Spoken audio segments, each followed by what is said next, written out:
Welcome back to my YouTube channel. I am Yogesh Yadav pursuing BAMS from Ayurvedic and Unani Tibbia college. तो आज मैं आपको बताऊंगा माय कोर्स के बारे में जो कि BAMS के बारे में है। तो सबसे पहले तो इस कोर्स की फुल फॉर्म सुन लो कि होती क्या है। इसकी होती है bachelors of Ayurvedic medicine and surgery, मतलब इसमें मेडिसिन के बारे में बताया जाता है और सर्जरी के बारे में भी। तो जिन लोगों को एक मिथ होता है कि इसके अंदर सर्जरी नहीं होती है, तो इसके अंदर सर्जरी होती है।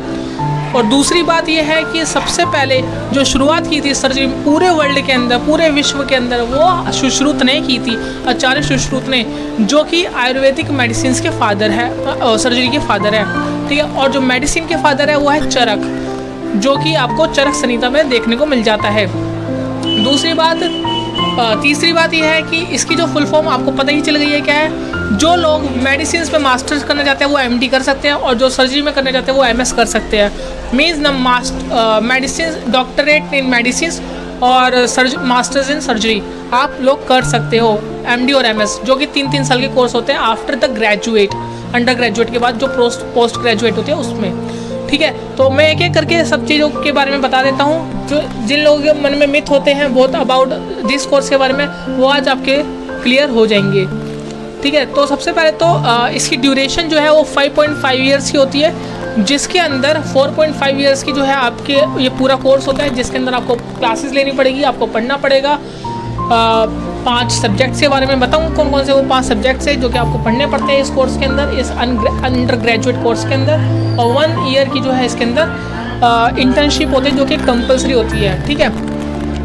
सब्जेक्ट के नाम इसमें सब्जेक्ट जो है वो आपको मॉडर्न और आयुर्वेद दोनों पढ़ना पड़ता है। मॉडर्न में जो बस बायोकेमिस्ट्री को छोड़ दो, जो कि MBBS वाले नहीं करते हैं, तो जो MBBS वाले करते हैं उसको छोड़ के बाकी सारे जितने भी मॉडर्न के सब्जेक्ट होते हैं फर्स्ट ईयर के अंदर, वो सारे पढ़ने पड़ते हैं इस कोर्स के अंदर। तो इसके अंदर जो सब्जेक्ट्स हैं वो आता है सबसे पहले एनाटॉमी आपको जो मॉडर्न में एनाटॉमी कहते हैं, और आयुर्वेद में इसको शरीर रचना कहेंगे।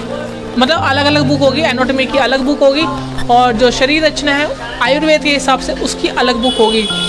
फिजियो के अंदर जो है क्रिया शरीर पढ़नी पड़ती है, जो कि आयुर्वेद, और मॉडर्न के हिसाब से जो है सैमुलिंगम की बुक आती है, वो पढ़नी पड़ती है फिजियोलॉजी की। फिर उसके या तो आप सैमुलिंगम पढ़ लो, या फिर एक और ऑथर के नाम से आती है विक्रम सिंह के नाम से, आई डोंट नो, बट यही होती है ना। तीसरा जो है वो है संहिता अध्ययन। इसमें 3 अध्ययन आते हैं, मतलब 3 अध्ययन करना पड़ता है। इसमें आपका होता है अष्टांग हृदयम, जो कि वाग्भट की संहिता होती है। दूसरा आता है चरक संहिता, और तीसरी आती है सुश्रुत संहिता।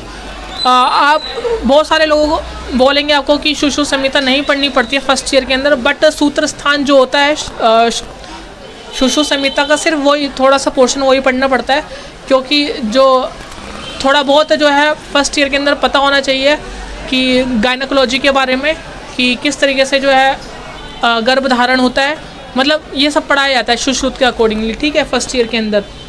चौथा इसके अंदर आता है संस्कृत। बिल्कुल संस्कृत आपको पढ़नी पड़ेगी फर्स्ट ईयर, क्योंकि विदाउट संस्कृत के बिना जो है आप लोग ये संहिता नहीं पढ़ पाओगे यार, और इसलिए संस्कृत वेरी इंपॉर्टेंट होती है, पता होना चाहिए। संधि और समास बड़े इंपॉर्टेंट होते हैं इसके अंदर। फिर 5वां जो सब्जेक्ट आता है वो पदार्थ विज्ञान, जिसको हम क्वांटम मैकेनिक्स कहते हैं। काफ़ी इंपॉर्टेंट सब्जेक्ट होता है यार। किस तरीके से ये ब्रह्मांड जो है सर्वाइव करता है, किस तरीके से ये लिविंग ऑर्गेनिजम्स जो होते हैं वो अपने आप को सर्वाइव कर पाते हैं इस पूरे वर्ल्ड के अंदर। आत्मा के बारे में बताते हैं, शरीर के बारे में बताते हैं, तो ये इसमें पढ़ना पड़ता है, ठीक है। फिर उसके बाद इसमें जो BAMS के जो टॉप इंस्टीट्यूशंस हैं, सबसे पहला NIA जयपुर है, जो कि नेशनल इंस्टीट्यूट ऑफ आयुर्वेदा है। दूसरा बनारस हिंदू यूनिवर्सिटी, जो कि वाराणसी के अंदर प्रेजेंट है। तीसरा CBPACS, जो कि नजफगढ़ के अंदर प्रेजेंट है। और चौथा जो है government Ayurvedic medical college Thiruvananthapuram, जो कि केरला के अंदर, आपको पता ही होगा। और 5वां जो है अपना कॉलेज जो कि तिबिया है, वो न्यू दिल्ली वाला, ठीक है।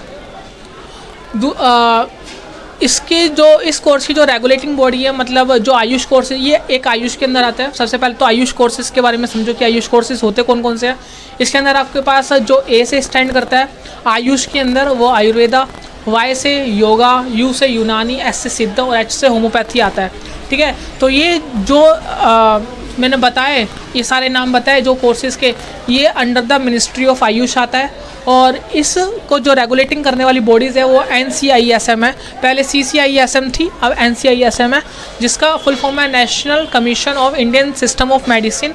और इसने ये जो है कोविड के बाद से ये बॉडी आई है, मतलब ये रेगुलेटिंग बॉडी आई है जो कोर्सेज़ को कंडक्ट करती है, चाहे वो आयुर्वेद का, होम्योपैथी का, नेचुरोपैथी का, सिद्धा का या होम्योपैथी का हो, तो ये बॉडी रेगुलेट करती है। इसने क्या किया है, जो 4.5 ईयर्स का जो अपना ये कोर्स है पूरा, मतलब पूरा 5.5 ईयर्स का है, जो उसमें से जो 4.5 ईयर्स का जो ये पूरा कोर्स है, उसमें से इनने 3 प्रोफ बांट दिए हैं, मतलब 3 प्रोफ में डिवाइड कर दिया है। फर्स्ट प्रोफ, सेकंड और थर्ड प्रोफ, जो कि 1.5 ईयर्स के होते हैं, 1.5, 1.5 और 1.5 ईयर्स के होते हैं। इस तरीके से 4.5 ईयर्स का ये पूरा कोर्स बन जाता है। और 1 ईयर्स की जो है इसमें कंपल्सरी इंटर्नशिप होती है। तीसरी बात, तो मतलब एक जो प्रोफ हो गया वो 18 मंथ का हो गया। और यार इन्होंने जो है बहुत सारे PA, जिसको हम कहते हैं प्रैक्टिकल असेसमेंट, वो भी कंडक्ट होते हैं। 9 PA टोटल होते हैं पूरे एक प्रोफ के अंदर। हर दूसरे महीने के अंदर PA आ जाता है यार। तो जैसे ये वाला मंथ छोड़ दिया, अगले महीने जो है PA आएंगे, फिर दोबारा मंथ छोड़ देंगे, फिर उसके बाद दोबारा PA आ जाएंगे। इस तरीके से करते करते 6, जब तक 6th मंथ नहीं आ जाता, फिर उसके बाद पेपर हो जाते हैं। तो 9 PA होते हैं टोटल यार। बहुत सारी पढ़ाई करनी पड़ती है यार।